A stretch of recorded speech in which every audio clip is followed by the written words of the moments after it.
Evan, over here, Ben. How you doing? My name's Brad Bartman. First of all, I just want to say what you're doing tonight is wonderful, and we've got probably 3 different families that we know that have all been touched by autism, and it's a very, very difficult situation for all the families. And I think I've got 3 questions. First one is, do we kind of know what causes autism? I think that's the big thing out there today. Nobody seems to understand why we see these rates rising, and part of it could be we just ignored it before and now we know how to diagnose it, but do we know where it comes from? Second of all, just about 6 months ago we met a gentleman in the park, and he just came out and said, I'm having a tough time, my son's 2, he's autistic, we don't really know what to do, we don't know where to find help. So I guess the second question is where can people find help, and what are the good resources for that? And then I think the third one is, you've got a great system here. How widespread is that system, and is that available in most metropolitan areas? Great questions, how much time do we have? Right. And I don't want to take up the kids' time either, but you hit some of the most incredible, important topics in our field. Amazing questions you asked. So let me just address, because I think probably, and forgive me guys for talking too much, but I guess you're used to it since you know me for so long.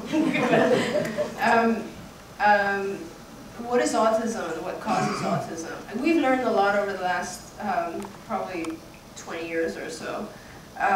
We initially, 30 years ago, people thought that autism, which is very interesting actually, 30 to 40 years ago, people thought autism has to do with parenting style. This was the Bruno Bettelheim era, where Bettelheim was this very well-known scientist who said, this has to do with mom being really cold towards the child, which is very interesting. So that's how far we've come in 40 years.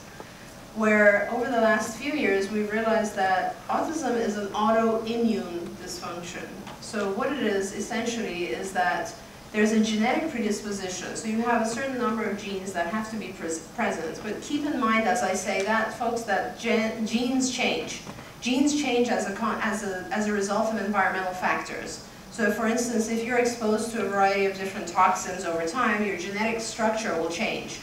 So it's very complicated, but in any case, about 20 or so, 25 or so genes have already been identified, and more have to be present, even for you to be susceptible to this disorder. Once you have these genes, then it's a concept of being exposed to toxins. Now, if we talk about toxins, I'm sure many of you know about the whole concept of whether or not vaccines have something to do with autism. Vaccines are one form of toxin. And if you think about it, there are thousands of toxins in our environment. You guys are, many of you are my age. If you look back about 20 years ago or so, we didn't have cell phones, which produce electromagnetic fields which are extremely toxic. We didn't have plastics. We did not have plastic bottles, right? Like now you have plastic bottles of water everywhere you go. 20 years ago we didn't. Plastics are extremely toxic. Did you guys hear about all this stuff about melamine plastic in chocolate and in dairy products in China? That, by the way, we imported into the US in July. So all of our chocolate has now plastics in it. By the way, this is a new research finding. But so we have a lot of toxins in our environment. And the genetic predisposition causes children to not be able to detox. So when they're not able to detox the way we are, we're exposed, all of us are exposed to the same level of toxins, but we detox. And if you're not able to detox and get rid of those toxins, what happens is they circulate and they cause mischief in your brain. And so your learning patterns become delayed and you're not able to learn like normally developing kids. So I think to some extent what we do now, and treatment has changed a lot since these folks were in our program, what we do now is we do dietary changes, so we make sure the kids are not exposed to various elements that they might be allergic to, and then we do intensive teaching to try to catch them up. So that kind of answers your first question. No, we were not idiots 30 years ago, so we've gotten better at diagnosis now. That argument is sort of a silly one, because like we were all diagnosing 30 years ago, so how come we're now diagnosing tenfold? So no, the diagnosis hasn't changed, and it actually hasn't changed. Since 1994, the diagnostic criteria have been the same, but the incidence rates have gone from in the 70s and 80s. In the 80s, you guys, the incidence rates of autism was 1 in 15,000 kids. Right now, it's 1 in 150, and that's 2003 data. If you look at 2008 data, I'm sure it's going to be somewhere closer to 1 in 100 or 1 in 80 kids are affected by these disorders. So this is really a major, major issue in our society. Now I talked so much, I forgot about the second question. About how widespread is it? How widespread is the dissemination, right?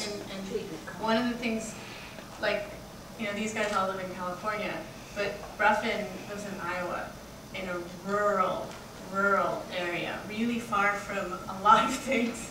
Right. And his family was still able to access this treatment, so it's not, you don't have to be just in a big fancy city. You can access it. The only issue is actually finding how to access, or realizing what it is you have to do. So I do a lot of conferences across the world, and I talk to parents, and parents tell me that, oh, I have ABA, I'm doing ABA.